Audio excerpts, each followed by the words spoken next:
ዕለታዊ መረጃዎችና ዘገባዎችን ይዤ መጥቻለሁ። በተከታታይ በተፈጸመ የድሮን ጥቃት ህጻናትን ጨምሮ በሲቪሊያን ላይ ጉዳት ደርሷል። እንደዚሁም ደግሞ የንብረትና የተቋማትም ውድመትና ኪሳራ መድረሱም ታውቋል። የፖሊስ ጣቢያ ሙሉ በሙሉ በቃጠሎ ወድሟል። እስረኞች አምልጠዋል። የጦር መሳሪያ ግምጃ ቤት ተሰብሯል። መከላከያ እንደዚሁ ከሁለት አቅጣጫ እንቅስቃሴ እያደረገ ነው። ለተከታታይ 8 ሰዓታት ያለማቋረጥ ውጊያ ተደርጓል። ፋኖ በ5 አቅጣጫዎች በከፈተው ጥቃት ወሳኝ ስትራቴጂክ የምትባለው ከተማን ለሰዓታት ተቆጣጥሮ ቆይቷል። በዚህ ምክንያት ከደብረታቦር ወደ ባህር ዳር፣ ከደብረታቦር ወደ ጎንደር፣ ከጎንደር ወደ ደብረታቦርና ባህር ዳር እንዲሁም ደግሞ ከባህር ዳር ወደ ጎንደርና ደብረታቦር የትራንስፖርት አገልግሎት ተቋርጦ ነው የዋለው። ይህንን የተመለከተው የግንባር ዝርዝር መረጃ በዚህ ሰዓት ወደ እናንተ የማደርስ ይሆናል። እንግዲህ 7ኛ ቀኑን በያዘው በደቡብ ጎንደር ቀጠና 6ኛው ከባድ ግንባር በሚባል ሁኔታ ዛሬ በወረታ ከተማ ውጊያ ሲደረግ ውሏል።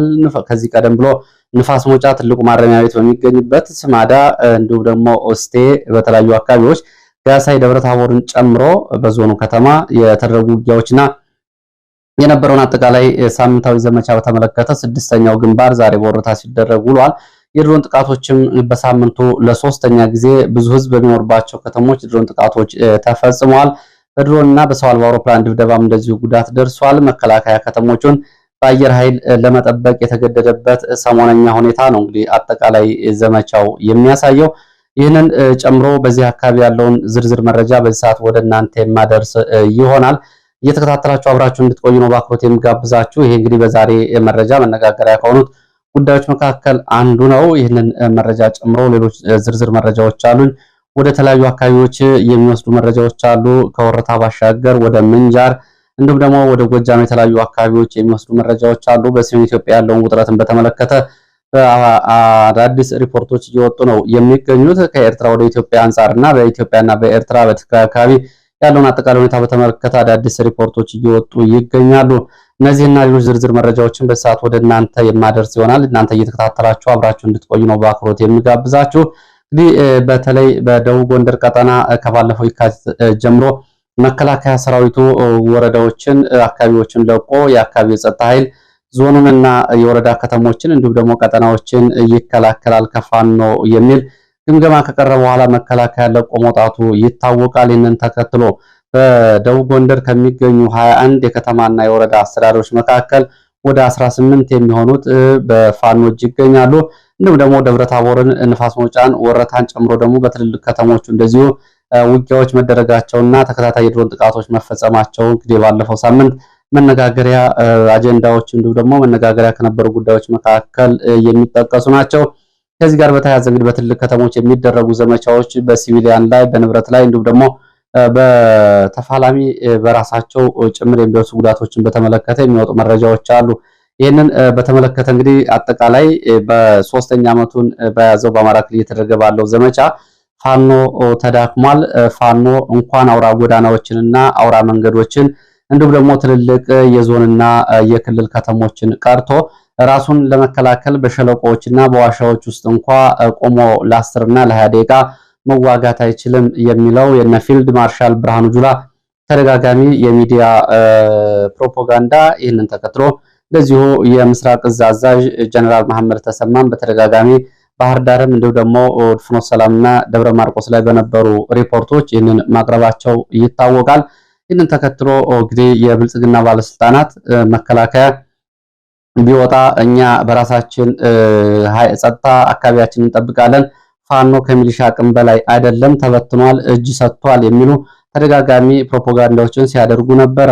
ይሄ ሰሞኑ ዘመቻ ከተደረገው ወታደራዊ እንቅስቃሴ ባሻገር ፖለቲካዊ አንደምታው ምንድን ነው የሚለው ላይ እንደዚህ እንግዲህ የተለያዩ ሀሳቦች እየመጡ ነው። እስከ ድርድር ድረስ ያሉ ሀሳቦች እንደዚሁ በብልጽግና ውስጥ እንደገና እንዲጤኑ አድርጓል። አሁንም መከላከያ አየር ኃይሉን አየር ላይ እንዲሁም ደግሞ መካናይዝዱንና እግረኛውን በምድር ጦር በኩል ካላንቀሳቀሰ አሁን የአማራ ብልጽግና አንድ ቀን የፖለቲካ ህልውና የማይኖረውና የሚጠብቀው ከተማ ወይም ደግሞ የሚዘረጋውና የተከለው የፖለቲካ እግር እንደሌለው የሰሞኑ ዘመቻ አመላካች ነው።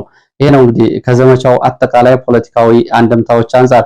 ከወታደራዊ እንቅስቃሴዎች አንፃር ደግሞ ፋኖ እንግዲህ በዞን ውስጥ በሚገኙ የተለያዩ አካባቢዎች ካሁን በፊት በተለያየ መንገድ ካገኛቸው የጦር መሳሪያዎች የበለጠ በርካታ የጦር መሳሪያ በእጁ እንዲገባ አድርጓል። ዘመቻዎቹ ይህን ወታደራዊ ድል ሲያሳኩለት በንብረትና በሲቪሊያን ላይ በትልቅ ከተሞች የደረሰው ጉዳት ደግሞ በትይዩ እንደዚሁ የሚነሳ ጉዳይ ነው። ይህንን ጨምሮ እንግዲህ ዛሬ በወረታ ከተማ የነበረው አጠቃላይ ሁኔታ ምን ይመስላል የሚለውን መረጃ ወደ እናንተ አደርሳለሁ። መጀመሪያ መረጃ ከዛ በፊት ግን እንደዚሁ ጠዋት በቀረበ አንድ የፋይናንስ ሪፖርት ላይ በአማራ ክልል ከፍተኛ የሆነ የጥሬ ገንዘብ እጥረት መከሰቱን ተከትሎ ወደ ባንክ የሚሄዱ ደንበኞች ገንዘብ የሚሰጣቸው ከ1000 ብር ወይም ደግሞ 1000 ብር ብቻ ነው በጥሬው።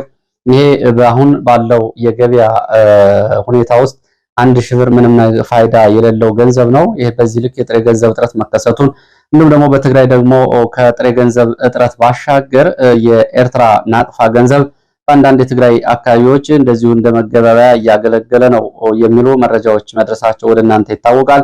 ይህንን ተከትሎ አዲስ አበባም ይላሉ የአንዳንድ የፋይናንስ ተቋማት ሰራተኞች አዲስ አበባ ውስጥም ከፍተኛ የሆነ የጥሬ ገንዘብ እጥረት እንዳለ ነው የገለጹት። ይህ እንግዲህ ምንድነው ምክንያቱ የሚለውን በተመለከተ የምጣኔ ሀብትና የፋይናንስ ባለሙያዎች በዚህ በኩል አስተያየት ሊሰጡ ይችላላችሁ። በአዲስ አበባም የጥሬ ገንዘብ እጥረት እንዳለ የሚገልጹ መረጃዎችን አድርሳችሁኛል። በእጅጉ አመሰግናለሁ። ሐሳብ አስተያየቶቻችሁን በሌላ ጊዜ ሰብሰብ አድርጌ ያቀርባለሁ። ዛሬ ካለው ሁኔታ አንፃር ወደ ዋና ዋና የግንባር መረጃዎች በቀጥታ እሄዳለሁ። ያው እንግዲህ ተደጋጋሚ አስተያየቶችንም እመለከታለሁ። ወደ ወረታ የሚወስደን መረጃ ነው የማደርሰው። እንግዲህ ወረታ ከተማን ምናልባት አካባቢውን ሰሜን ምዕራብ ኢትዮጵያ ተብሎ የሚጠራውን ከጣና ሐይቅ በስተምስራቅ አቅጣጫ ያሉትን አካባቢዎች ምናልባት የማታውቁ አድማጭ ተመልካቾች ካላችሁ ቦታው ምን አይነት ቦታ ላይ የተገኘና ያለውን አጠቃላይ ሁኔታ የጂኦግራፊያዊ ሁኔታውን በተመለከተ ወረታ ከተማ ከባህር ዳር ከደብረ ታቦርና ከጎንደር ሶስቱ ትልልቅ ከተሞች መካከል የምትገኝ ከተማ ነች። ከባህር ዳር በ55 ኪሎ ሜትር ርቀት ላይ የምትገኝ ሲሆን ከጎንደር ከተማ በ110 ኪሎ ሜትር ርቀት ላይ ትገኛለች። ከደብረ ታቦር ከተማ ደግሞ በ45 ኪሎ ሜትር ገደማ ርቀት የምትገኝ ከተማ ነች።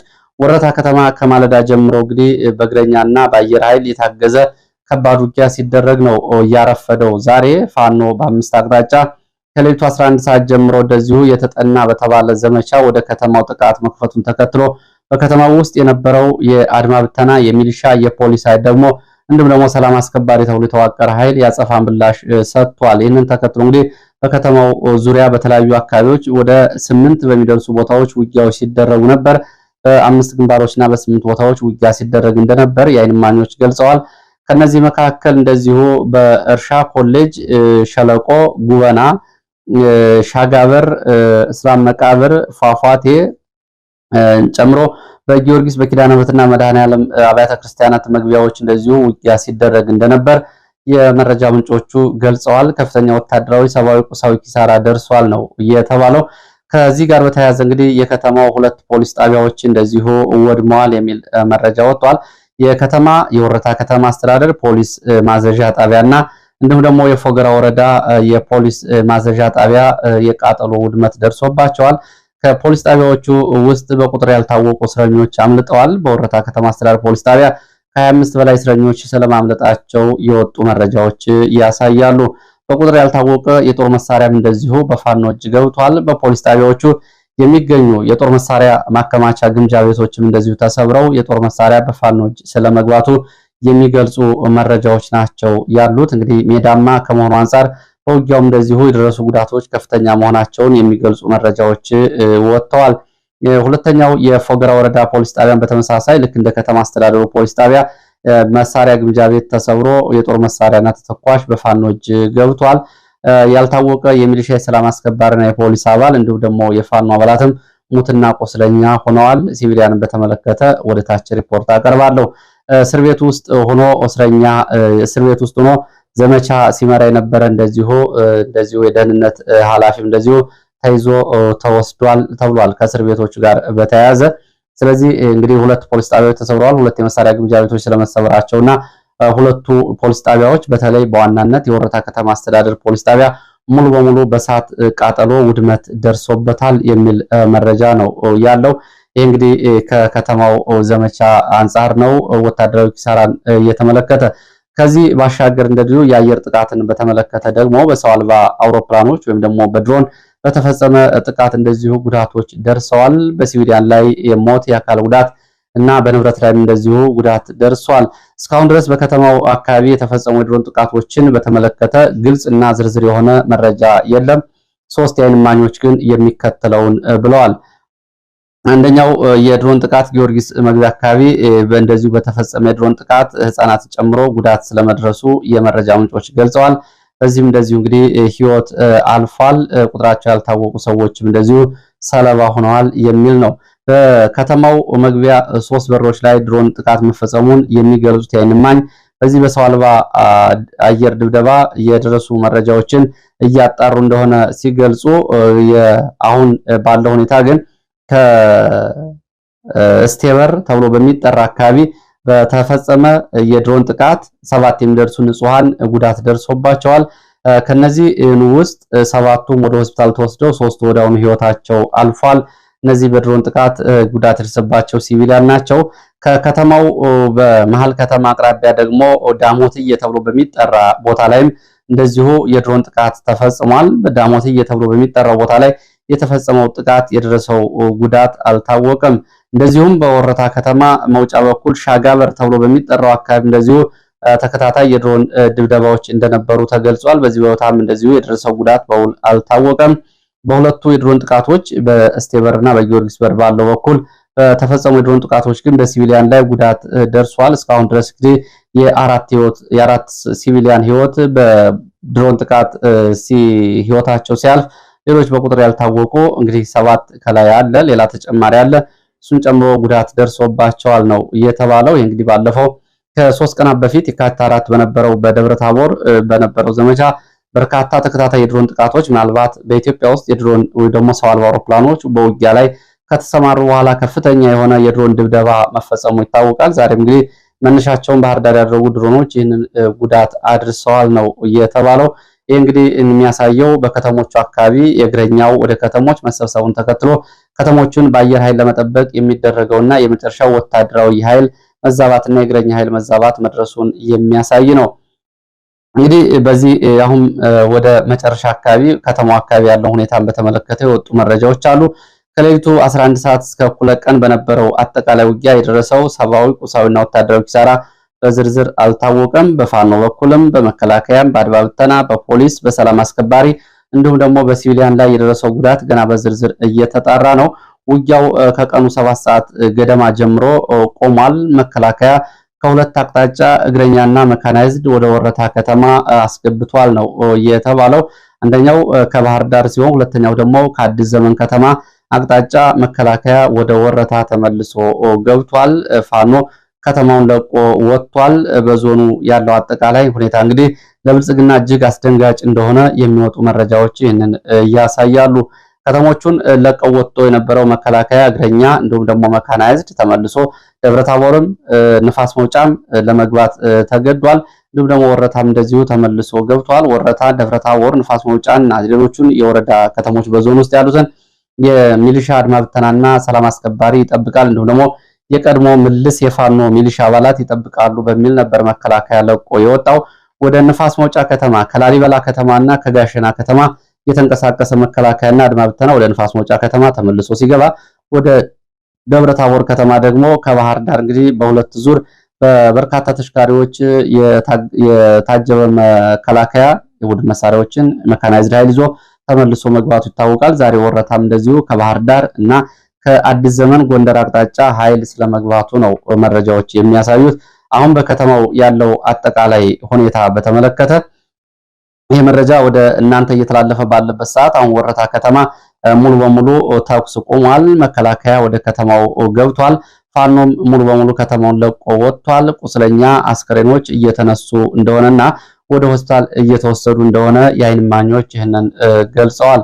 እንግዲህ ወረታ አካባቢ ያለው አሁን ሁኔታ ባጭሩ ይህንን ይመስላል። ተጨማሪ መረጃዎች ካሉ ያው ወደ እናንተ አደርሳለሁ። እንግዲህ ወረታ ከባህር ዳር በ55 ኪሎ ሜትር ርቀት ላይ የሚገኝ ከተማ ነው። ወረታ ከተማ ዛሬ ውጊያ መኖሩን ተከትሎ እንግዲህ የክልሉ ትልልቆቹ ከተሞች ጎንደር፣ ባህር ዳር እንዲሁም ደግሞ በአቅራቢያ የሚገኘው ደብረታቦር ከተማ አጠቃላይ ግንኙነታቸው ተቋርጦ ነው የዋለው። በእርግጥ ደብረታቦር ከየካቲት 4 ጀምሮ ወደ ባህር ዳርና ወደ ጎንደር ያሉ እንቅስቃሴዎች ከወታደራዊ እንቅስቃሴዎች አብዛኞቹ ቆመዋል።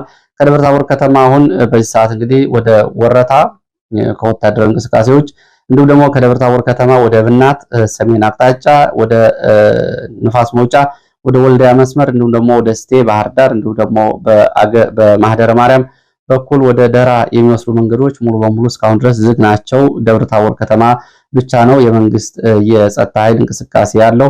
በደብረታቦርና በንፋስ መውጫ መካከል ወደ 75 ኪሎ ሜትር የሚዘልቀው መንገድ አሁንም በፋኖ እንደተያዘ ነው። እንግዲህ ሌሎቹን የወረዳና የገጠር ከተሞችን መልሶ ለመቆጣጠር በሚል በሚቀጥሉት አራት ቀናት እንደዚሁ ዘመቻ ይጀመራል የሚል ዝግጅት እየተደረገ እንደሆነ ከደብረታቦር ሲሰማ ነው የዛሬው ውጊያ በወረታ የተቀሰቀሰው። ወደ ሌሎች መረጃዎች ሲሄድ ወደ ምንጃር የሚወስደን መረጃ ነው የማስከትለው። በሸዋ ቀጠና ምንጃር ሸንኮራ ወረዳ በምንጃር ወረዳ በሶስት አቅጣጫ ፋኖን ከበባ ውስጥ ለማስገባት የተንቀሳቀሰ መከላከያ አድማ ብተና ፋኖ እና በመከላከያ በሚሊሻና በፋኖ መካከል እንደዚሁ ውጊያ ተደርጓል። በውጊያው ጉዳት መድረሱ ነው የተገለጸው። በዚህ በምንጃር ሸንኮራ ወረዳ ዶዶታ ስላሴ ተብሎ የሚጠራው አቅራቢያ በሌሊት የተንቀሳቀሰው የመከላከያ አድማ ብተናና ሚሊሻ እንደዚሁ በፋኖ በተሰጠ አጸፋ ምላሽ ወደ ኋላ ሲመለስ፣ በሌላ ግንባር ደግሞ ሸንኮራ ተብሎ በሚጠራው አካባቢ ለ4 ሰዓታት የቆየ እንደዚሁ ውጊያ ተደርጓል። በውጊያው የደረሰው ሰብአዊ ቁሳዊ ጉዳት በዝርዝር አልታወቀም። ከዚህ ጋር በተያያዘ እንግዲህ የነፍስ ወከፍ መሳሪያዎች በፋኖ እጅ ስለመግባታቸው የሚገልጹ መረጃዎች ወጥተዋል። ዘጌት ብለው ምንጃር ሸንኮራ አካባቢ የነበረውን ውጊያ በተመለከተ የወጡ ሌሎች መረጃዎች አሉ። ውጊያ የተደረገባቸው አካባቢዎች ዋርካ፣ ዶታ፣ ቦሮ ተብሎ በሚጠሩ አካባቢዎች ውጊያ ተደርጓል። ለ4 ሰዓታት የዘለቀ ውጊያ። በዚህም በሚሊሻ በአድማ ብተና በመከላከያ ላይ እንደዚሁ ወደ 17 የሚደርሱ ጉዳት ደርሷል። 4 ክላሽንኮቭ ተተኳሽና ሌሎች ሎጂስቲክ በፋኖ እጅ ገብተዋል። በፋኖ በኩልም 2 ጉዳት እንዳለ የመረጃ ምንጮቹ ይህንን አድርሰዋል። እንግዲህ ይሄ አካባቢ ከሞጆና ከናዝሬት በቅርብ ርቀት በሚገኘው ሸዋ ምንጃር አካባቢ የወጣ ሪፖርት ነው። ወደ ጃዊ ቀጠና የሚወስደን መረጃ ላስከትል። በጃዊ ቀጠና እንደዚሁ በጃዊ ቀጠና ሰሞኑን ተከታታይ ዘመቻ ሲደረግ እንደነበር የወጡ መረጃዎች ያሳያሉ። የስልክ አገልግሎት በአብዛኛው የጃዊና የቋራ ኩታ ገጠም አካባቢዎች እንዲሁም ደግሞ የፓዊና መተከል አካባቢዎች የስልክ አገልግሎት ተቋርጦ ነው የሰነበተው። መነሻውን ከጃዊ አዊ ዞን ማለት ነው ከጃዊ ከተማ በማድረግ ወደ ገጠራማ አካባቢዎች ለኦፕሬሽን በሚል የተንቀሳቀሰው መከላከያ ከፋኖ እንደዚሁ ያጸፋ ምላሽ ተሰጥቶ ወታደራዊ ኪሳራ አስተናግዷል የሚሉ መረጃዎች ወጥተዋል። በዚህ በተለይ ባጉሳ ተብሎ የሚጠራ ተራራማ ቦታ ላይ በተደረገ ውጊያ በቁጥር ያልታወቀ ወታደራዊ ኪሳራ ደርሷል። በትይዩ አካባቢ ወደ መተከል ፓዊ መንደር 21 ተብሎ የሚጠራው አካባቢ ባለፈው በካምፕ ላይ በተፈጸመው ጥቃትም እንደዚሁ የደረሰው ጉዳት ከተጠቀሰው አሃዛዊ ቁጥር ከፍ ያለ እንደሆነ ጃዊ አካባቢ የወጡ መረጃዎች ያሳያሉ። በጃዊ እንግዲህ በተለይ ባጉሳና ማብሉክ ተብሎ በሚጠሩ 2 ቦታዎች ላይ በነበሩ ውጊያዎች በሄሊኮፕተር ጭምር ቁስለኞች ስለመነሳታቸው የዓይን እማኞች ገልጸዋል። ምናልባት በዚህ ዘመቻ ከፍተኛ የሆኑ ወታደራዊ አዛዦች የአካል ጉዳት ሳይደርስባቸው አልቀረም። ሄሊኮፕተሮች ወደ ግንባር ተልከው በአስቸኳይ ቁስለኞች እንዲያነሱ የሚደረጉት ወታደራዊ አዛዦች በውጊያ ላይ ጉዳት ሲደርስባቸው ነው። ይሄ የተለመደ ስምሪት ነው። ከዚህ አንጻር እንግዲህ በሄሊኮፕተር ቁስለኞች መነሳታቸው ጋር በተያያዘ ምናልባት ከሻለቃ በላይና በኮሎኔል በላይ ማዕረግ ያላቸው ወታደራዊ አዛዦች ጉዳት አስተናግደው ሊሆን ይችላል ነው የተባለው። ሰሞኑ እንግዲህ በዚህ በጃዊ ከተማ እና በጃዊ ቀጠናዎች የነበረውን ዘመቻ በተመለከተ ለግዳጅ ወጥቶ የነበረው መከላከያ አድማ ብተናና ሚሊሻ ወደ ፈንድቃ ከተማ ተመልሶ ገብቷል። የስልክ አገልግሎት ተቋርጦባቸው በነበሩ አካባቢዎችም የስልክ አገልግሎት ተመልሶ ተጀምሯል የሚል ወይ ደግሞ የስልክ አገልግሎትና የዳታ አገልግሎት ተለቋል የሚል መረጃ ነው ያለው። ይሄ እንግዲህ ከፓዊ እስከ ጃዊ እንዲሁም ደግሞ ቋራ ድረስ ባለው ቀጠና ያለውን ሁኔታ ነው። ሌላው ወደ ምዕራብ ጎጃም ስንሄድ ወደ ምዕራብ ጎጃም ደጋዳሞት እና ቋሪት ቀጠና እንደዚሁ ዘመቻዎች እየተደረጉ መሆናቸውን የሚገልጹ መረጃዎች አሉ።